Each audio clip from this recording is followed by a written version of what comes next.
down the hammer and pick up the pencil. You're about to listen to the Savvy Radio Show. Learn from real-life real estate investors, experience revealed with the Savvy Landlord. What's going on, Savvy Investors? This is your friend, Steve VanCauwenbergh. Yep, the Savvy Somebody. And I just got back. I got to take a deep breath. I just got back from the Lifestyles Unlimited Wealth and Passive Expo in Houston. And let me tell you something. You got to go to events, period. I know this weekend we got going down is Investor Weekend. Oklahoma City is big. Go to investorweekend.com.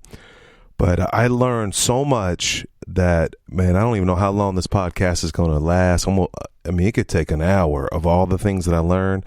And I was just talking to my homie yesterday. He's like, man, what'd you learn down there? And I was just broke off two things. And he was like, stop what we were talking. Hold on, let me go get a pen and write it down. And I was like, man, you got to get engaged. And, you know, when you're around like-minded people, it's just amazing.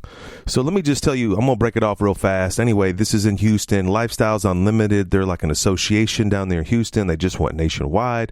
They do this event every year.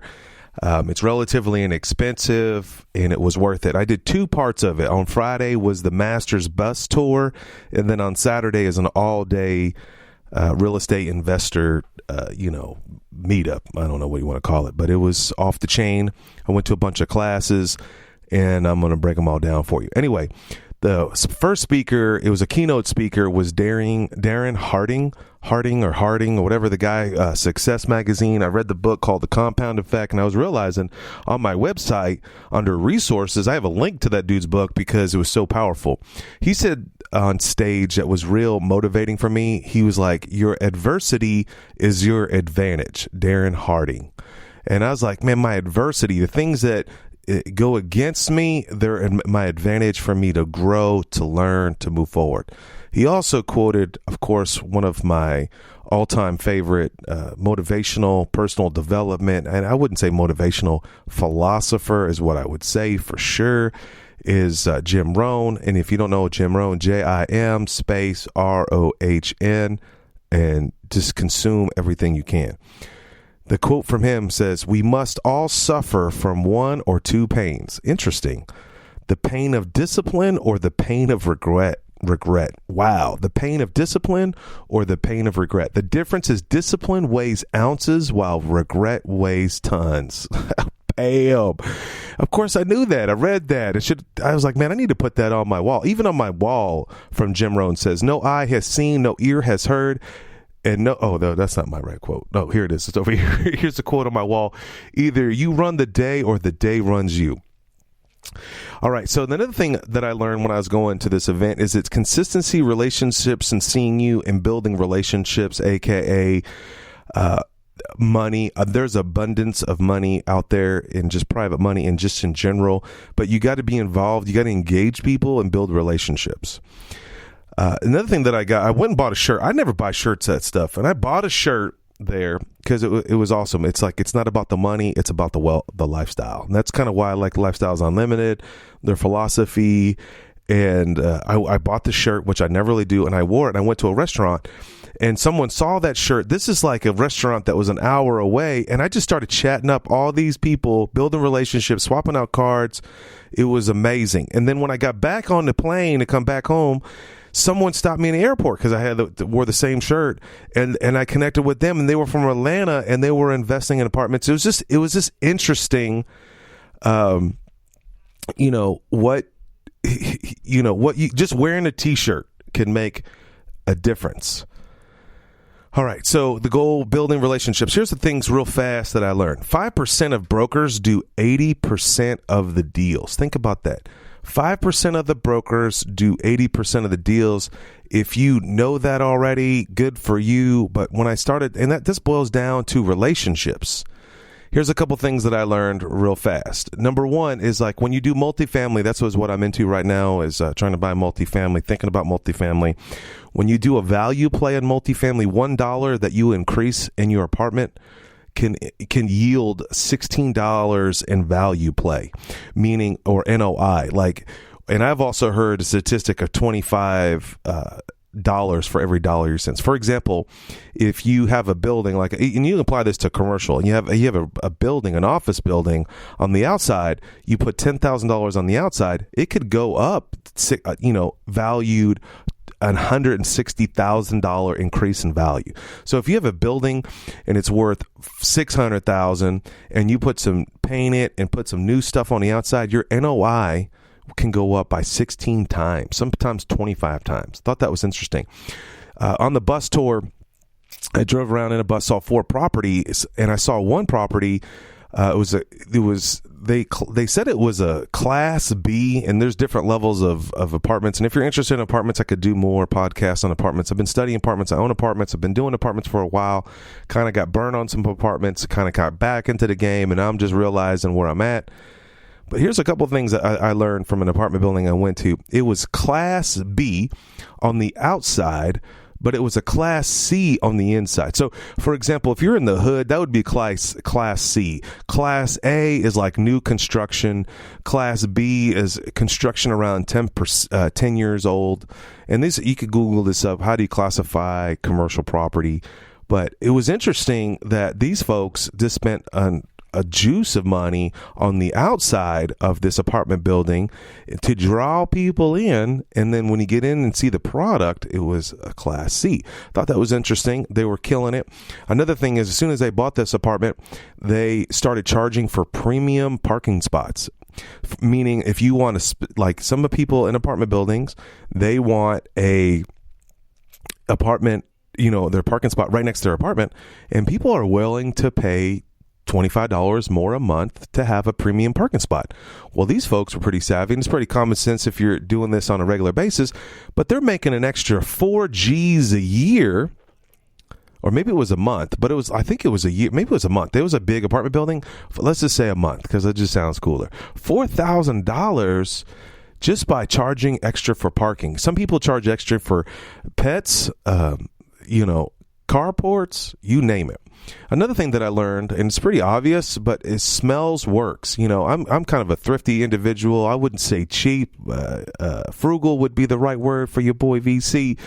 And, everywhere I went into an office or even a model to show of an apartment like the rehab, it smelled amazing. And I would really spend the money, and even I'm thinking about trying to Google it up right now, trying to find a machine that just smells great, like just kicks out smells. And I realize if you study Las Vegas or you study hotels, smells are a big deal, and I think we should apply that principle to your rental. And I used to just throw in like a Sensi or something. And I'm talking about taking it maybe one step even further, like get a super duper one, put it in a closet, and it just makes the house banging smelling. That rule of thumb years ago, bake cookies, bake an apple pie before you're going to have an open house. It works. You should do it. I noticed it with that property that was a B on the outside. I walked in and it smelled good. When I went into their unit to see their unit smell good, I know that works. Another thing that I noticed a lot, man, was off the chain, was the showing of their office space when people come in that looked amazing. Like it had the same finishes. And I went to this one apartment building that it was so epic. Their office was like they spent $100,000 remodeling their office space. And when you went in there, it looked like some people were just assume, and most people assume if your office like looks good, or a lot of people assume that their unit was that good too. So that just takes the illusion out. It gives you another sales advantage. And I'm frugal, man, spending money on something that doesn't make you money, but in reality it makes you money, because I'm assuming you can lease up units faster by the smell, costs money, and by the decor or the office, it looks good. Also, use the same type of materials that you're going to use in your unit. For example, all my properties now are like this color gray. The offices match their top of the line unit, and I can spend hours on what I saw that was just incredible. This apartment building was 550 units, and this gal that owned this, she was knocking it out of the park. She realized that out of those 500 something units, that there was 2,000 children that lived on the property. And I thought that was like really just an interesting statistic. 2,000 people, 550 something units, and 2,000 children.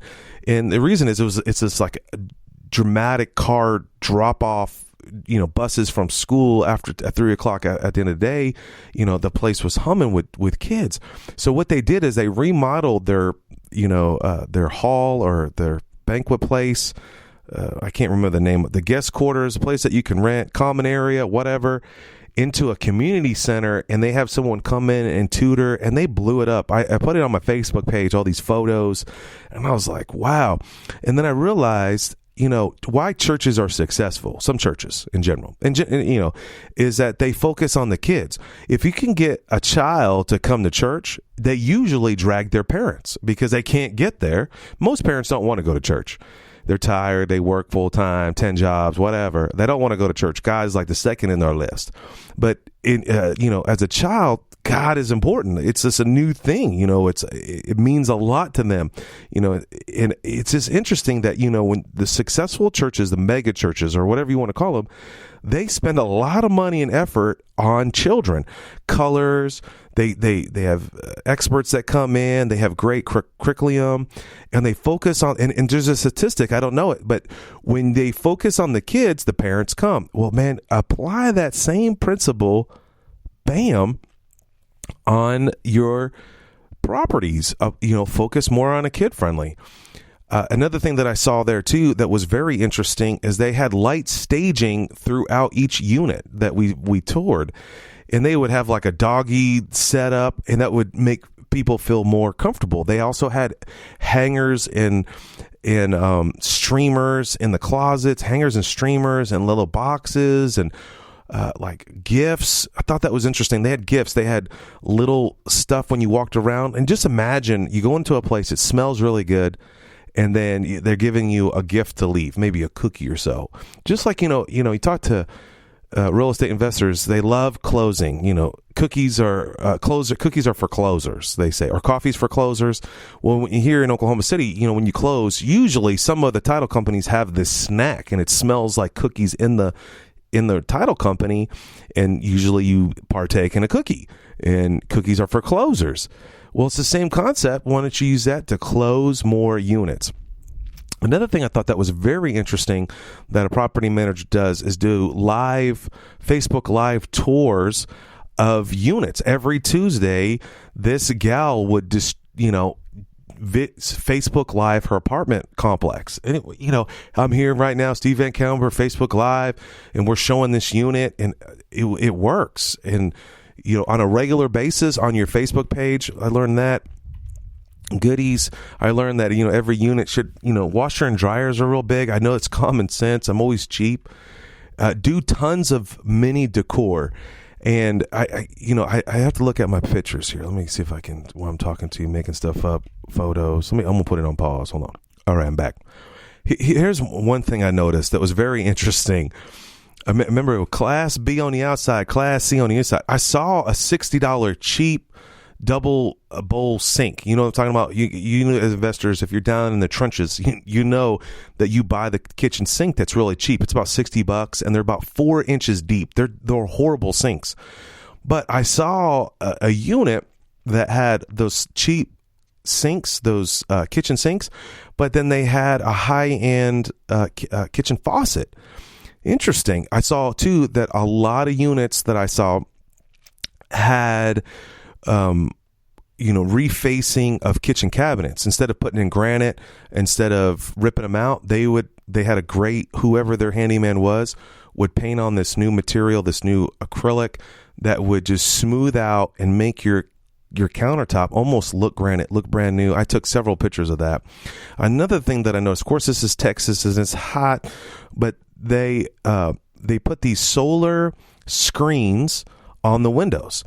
And when you look at it, it hides how horrible the windows were. I was like, bam, took a picture of that. Solar screens. They were like kind of a black looking screen, and it, helped save on heat, penetrating, sun penetrating, but it also hid the windows, and it looked really cool, looked really modern.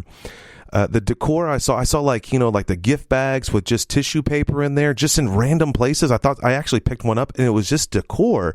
And what it did was it gave you a sense of fun, or, everybody loves gifts.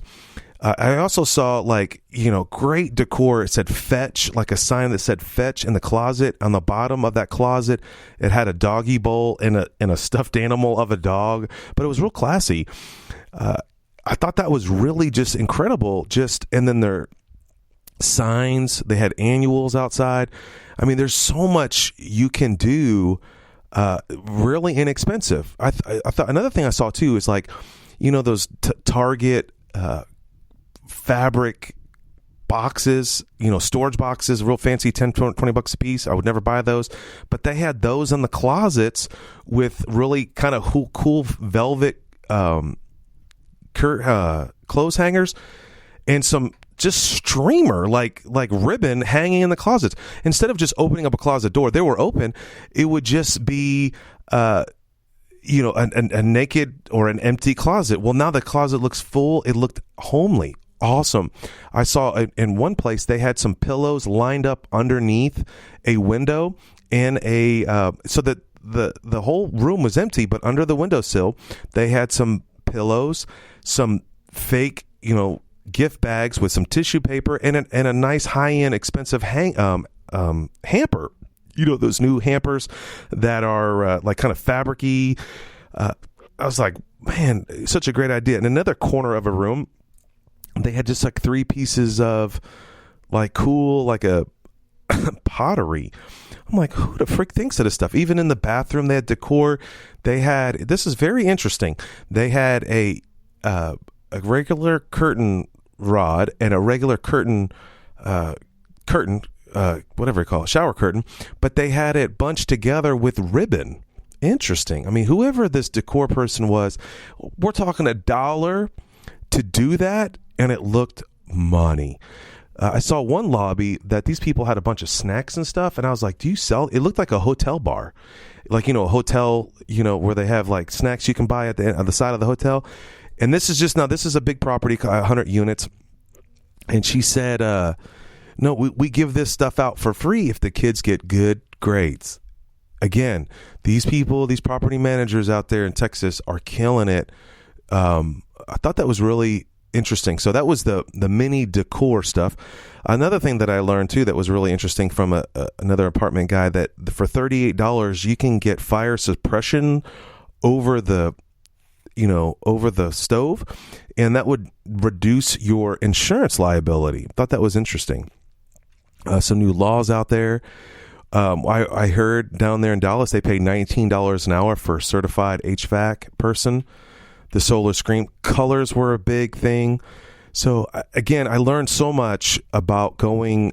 I jumped on this thing just to go to check it out, and I got years of relationships established, business cards, learned a lot, grew.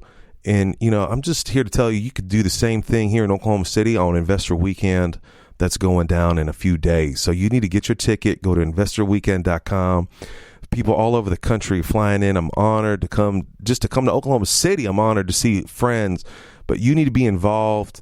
Get involved in your local RIA group. Get involved. If you see the Mr. Landlord Conference that's coming up in May, you need to do that. It's in St. Louis. There's events going on all over the place. And I think the most important thing is you got to hang around like-minded people. If you hang around joker people, you become joker. But if you hang around goal-oriented people, you're going to reach your goals. Investor Weekend is not far off, with over 10 information sessions to increase your portfolio. Log on to www.investorweekend.com. Whether you are a seasoned investor or never purchased a property before, you don't want to miss the Investor Weekend. Join us for a powerful, knowledge-packed weekend with over 10 informational sessions that are bound to enlarge your real estate investments. You will hear from the best national and local real estate investors that will share practical and relevant experiences with you, the investor. There will be several networking sessions to connect with other like-minded people for potential funding, partnerships, and yes, hot deals. Go to www.investorweekend.com. Did you know we meet once a month for the Landlord Lunch Meeting? The third Wednesday of every month. Go to landlordlunch.com. Thanks for listening to the Savvy Radio Show. Glide online and listen to our other motivating episodes at savvyradioshow.com. Connect on Twitter at LandlordBook and always be buying assets.